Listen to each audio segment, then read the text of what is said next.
Hello everybody, welcome to PJ Chapter Book Time. I am so excited. Today we're going to start one of my favorite books, and I bet it's one of your favorites too. It was great as a book. It turned into a really sweet movie.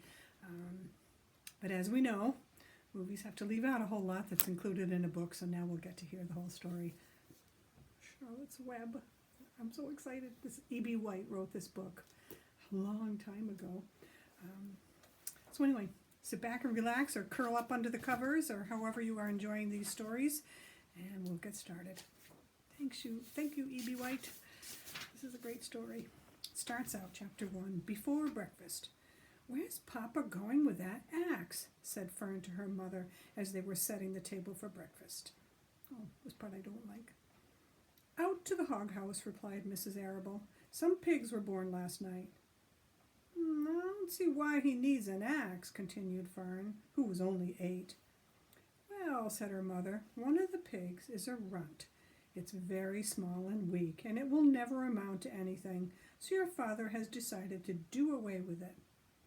"Do away with it?" shrieked Fern. "You mean kill it, just because it's smaller than the others?" Mrs. Arable set a pitcher of cream on the table. "Don't yell, Fern. She said your father is right. The pig would probably die anyway." Fern pushed a chair out of the way and ran outdoors. The grass was wet and the earth smelled of springtime. Fern's sneakers were sopping by the time she caught up with her father. Oh, here's a picture. He does indeed have an axe. "Please don't kill us," she sobbed. "It's unfair." Mr. Arable stopped walking. "Fern," he said gently, "you'll have to learn to control yourself." "Control myself," yelled Fern. "This is a matter of life and death, and you talk about controlling myself?" Oh, tears ran down her cheeks, and she took hold of the axe and tried to pull it out of her father's hands.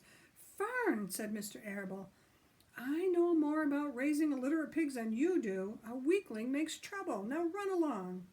"But it's unfair," cried Fern. "The pig couldn't help being born small, could it? If I had been very small at birth, would you have killed me?" Mr. Arable smiled. "Well, certainly not," he said, looking down at his daughter with love. "But this is different. A little girl is one thing, but a little runty pig is another." "I see no difference," replied Fern, still hanging on to the axe. "This is the most terrible case of injustice I ever heard of." A queer look came over John Arable's face. He seemed almost ready to cry himself. "All right," he said, "you go back to the house, and I'll bring the runt with me when I come in. I'll let you start it on a bottle like a baby. Then you'll see what trouble a pig can be." When Mr. Arable returned to the house half an hour later, he carried a carton under his arm. Fern was upstairs changing her sneakers. The kitchen table was set for breakfast, and the room smelled of coffee and bacon and damp plaster and wood smoke from the stove. "Put it on her chair," said Mrs. Arable. Mr. Arable set the carton down at Fern's place. Then he walked to the sink and washed his hands and dried them on the roller towel. Fern came slowly down the stairs. Her eyes were red from crying. As she approached her chair, the carton wobbled, and there was a scratching noise. Fern looked at her father. Then she lifted the lid of the carton, and there inside, looking up at her, was the newborn pig. Oh, it was a white one. The morning light shone through its ears, turning them pink.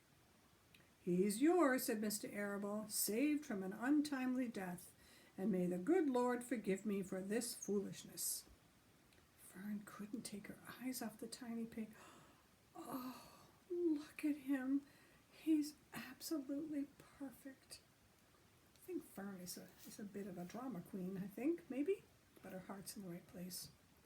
She closed the carton carefully. First she kissed her father, then she kissed her mother, then she opened the lid again and lifted the pig out and held it against her cheek.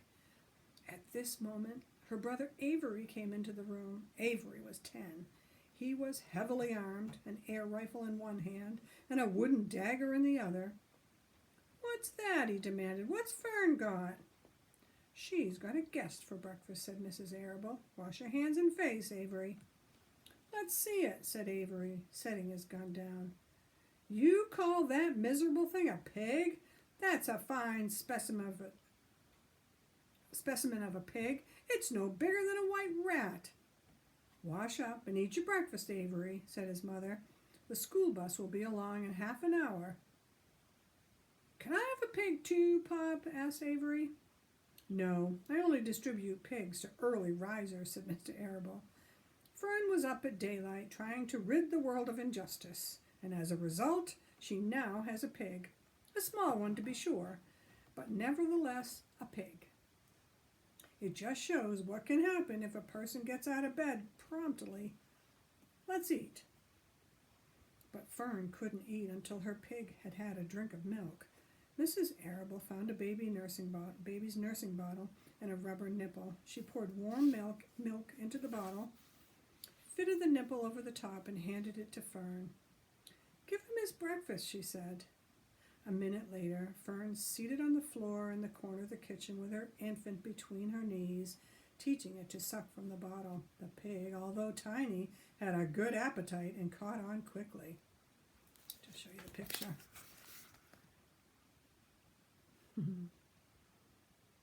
Would you like to be doing that? It does look kind of fun, doesn't it? The school bus honked from the road. Run, commanded Mrs. Arable, taking the pig from Fern and slipping a donut into her hand. Avery grabbed his gun and another donut. The children ran out to the road and climbed into the bus. Fern took no notice of the others in the bus. She just sat and stared out the window, thinking what a blissful world it was and how lucky she was to have the entire charge of a pig. By the time the bus reached school, Fern had named her pet, selecting the most beautiful name she could think of. Do you remember what they called the pig? That's right. Its name is Wilbur, she whispered to herself. So Wilbur's the most beautiful name she could come up with. She was thinking about the pig when the teacher said, Fern, what's the capital of Pennsylvania? Wilbur, replied Fern dreamily. The pupils giggled and Fern blushed. Chapter 2 was about Wilbur. Fern loved Wilbur more than anything. She loved to stroke him and to feed him and to put him into bed. Every morning, as soon as she got up, she warmed his milk, tied his bib on, and held the bottle for him. And every afternoon, when the school bus stopped in front of her house, she jumped out and ran to the kitchen to fix another bottle for him. She fed him again at supper time and again just before going to bed. Mrs. Arable gave him a feeding around noontime each day when Fern was away at school. Wilbur loved his milk, and he was never happier than when Fern was warming up a bottle for him. He would stand and gaze up at her with adoring eyes. For the first few days of his life, Wilbur was allowed to live in a box near the stove in the kitchen. Then, when Mrs. Arable complained, he was moved to a bigger box in the woodshed. At 2 weeks of age, he was moved outdoors. It was apple blossom time, and the days were getting warmer. Mr. Arable fixed a small yard especially for Wilbur under an apple tree, and gave him a large wooden box full of straw with a doorway cut in it so he could walk in and out as he pleased. Won't he be cold at night? Asked Fern. No, said her father. You watch and see what he does. Carrying a bottle of milk, Fern sat down under the apple tree inside the yard. Wilbur ran to her, and she held the bottle for him while he sucked. When he had finished the last drop, he grunted and walked sleepily into the box. Fern peered in through the door. Wilbur was poking the straw with his snout. In a short time, he had dug a tunnel in the straw. He crawled into the tunnel and disappeared from sight, completely covered with straw. Fern was enchanted. It relieved her mind to know that her baby would sleep covered up so it would stay nice and warm. Every morning after breakfast, Wilbur walked out to the road with Fern and waited with her until the bus came. She would wave goodbye to him, and he would stand and watch the bus until it vanished around the turn. While Fern was in school, Wilbur was shut up inside his yard, but as soon as she got home in the afternoon, she would take him out and he would follow her around the place. If she went into the house, Wilbur went too. If she went upstairs, Wilbur would wait at the bottom step until she came down again. If she took her doll for a walk in the doll carriage, Wilbur followed along. Sometimes on these journeys, Wilbur would get tired, and Fern would pick him up and put him in the carriage alongside the doll. Oh, he liked that. And if he was very tired, he would close his eyes and go to sleep under the doll's blanket. He looked so cute when his eyes were closed because his lashes were so long.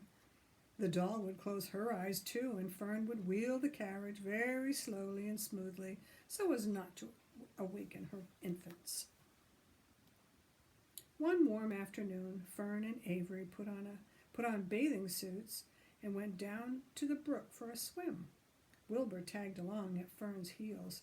When she waded into the brook, Wilbur waded in with her. He found the water quite cold, too cold actually for his liking. So while the children swam and played and splashed water at each other, Wilbur amused himself in the mud along the edge of the brook, where it was warm and moist and delightfully sticky and oozy. Every day was a happy day, and every night was peaceful. Wilbur was what farmers call a spring pig, which simply means that he was born in springtime. When he was 5 weeks old, Mr. Arable said he was now big enough to sell, and would have to be sold. And again, Fern broke down and wept, but her father was firm about it. Wilbur's appetite had increased, and he was beginning to eat scraps of food in addition to milk. Mr. Arable was not willing to provide for him any longer. He had already sold Wilbur's 10 brothers and sisters. "He's got to go, Fern," she said. "You have had your fun raising a baby pig, but Wilbur is not a baby any longer, and he has got to be sold." "Call up the Zuckermans," suggested Mrs. Arable to Fern. "Your Uncle Homer sometimes raises pigs, and if Wilbur goes there to live, you can walk down the road and visit him as often as you like." "How much money should I ask for him?" Fern wanted to know. "Well," said her father, "he is a runt. Tell your Uncle Homer you've got a pig that you'll sell for $6, and see what he says." It was soon arranged. Fern phoned and got her Aunt Edith, and her Aunt Edith hollered for Uncle Homer, and Uncle Homer came in from the barn and talked to Fern. When he heard the price was only $6, he said yes, he would buy the pig. Next day, Wilbur was taken from his home under the apple tree and went to live in a manure pile in the cellar of Zuckerman's barn. Let's see how that works out. I hope you've enjoyed the start to our story about remember the spider, Charlotte. She builds this beautiful web. And Wilbur. And Fern. And some of the other farm creatures. Anyway, I'm hoping you're enjoying this, and I'll see you again next time. Bye, everybody. Have a good night.